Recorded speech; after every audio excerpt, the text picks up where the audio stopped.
Hello, അപ്പോൾ നമ്മൾ ഇന്നൊരു നാടൻ കറിയുടെ റെസിപ്പി ആയിട്ടാണ് വന്നിട്ടുള്ളത്. ഇതാണ് ചീരച്ചേമ്പ് കറി.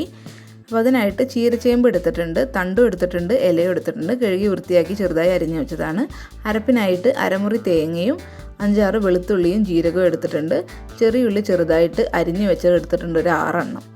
ഒരു ചൂട് കട്ടിയുള്ള പാത്രത്തിലേക്ക് ആവശ്യത്തിനുള്ള വെളിച്ചെണ്ണ ഒഴിച്ചിട്ട് നമ്മൾ ചെറുതായിട്ട് അരിഞ്ഞു വെച്ച ഈ ചെറിയുള്ളി അതിലേക്ക് ഇട്ടിട്ട് നന്നായിട്ടൊന്ന് മൂപ്പിച്ചെടുക്കാം.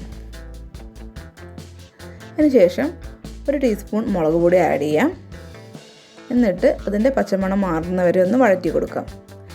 ആവശ്യത്തിനുള്ള വെള്ളം ആഡ് ചെയ്യാം. 3/4 കപ്പാണ് ഇപ്പോൾ ആഡ് ചെയ്തിട്ടുള്ളത്. അതൊന്ന് തിളച്ച് വരുമ്പോൾ ആവശ്യത്തിനുള്ള മഞ്ഞൾപ്പൊടി കൂടി ആഡ് ചെയ്യാം. ഉപ്പ് പാകം പോലെ ആഡ് ചെയ്തതിന് ശേഷം നന്നായിട്ട് തിളയ്ക്കാനായി കാത്തിരിക്കാം. ഒന്ന് മിക്സ് ചെയ്ത് കൊടുക്കാം. അതിനുശേഷം നമ്മൾ തണ്ടാണ് അത് ആഡ് ചെയ്യുന്നത്. തണ്ടിന് കുറച്ച് വേവ് അധികം ഉണ്ടാവും. അപ്പോൾ ആദ്യമായിട്ട് നമ്മൾ ചീരച്ചേമ്പിൻ്റെ തണ്ട് ആഡ് ചെയ്ത് കൊടുക്കാം. എന്നിട്ട് കുറച്ച് സമയം ഒന്ന് വെയിറ്റ് ചെയ്യാം, ഒരു തള വരുന്നത് വരെ. ശേഷം ഇല ആഡ് ചെയ്ത് കൊടുക്കാം. ഇല പെട്ടെന്ന് വേവും. ഒന്ന് മിക്സ് ചെയ്ത് കൊടുക്കാം.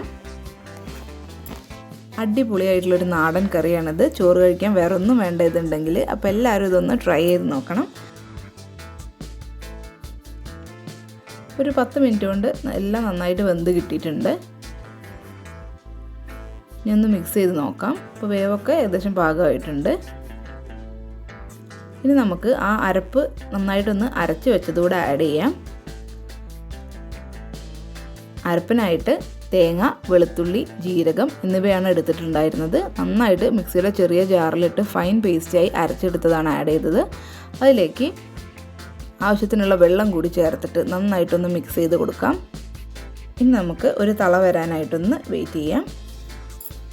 അപ്പോൾ നമ്മളുടെ കറി റെഡി ആയിട്ടുണ്ട്. അടിപൊളിയായിട്ടുള്ളൊരു നാടൻ കറിയാണിത്. ചോറ് കഴിക്കാൻ വേറെ ഒന്നും വേണ്ട ഇതുണ്ടെങ്കിൽ. അപ്പോൾ എല്ലാവരും ഇതൊന്ന് ട്രൈ ചെയ്ത് നോക്കണം. അടുത്ത എപ്പിസോഡിലൂടെ വീണ്ടും കാണാം. ബൈ.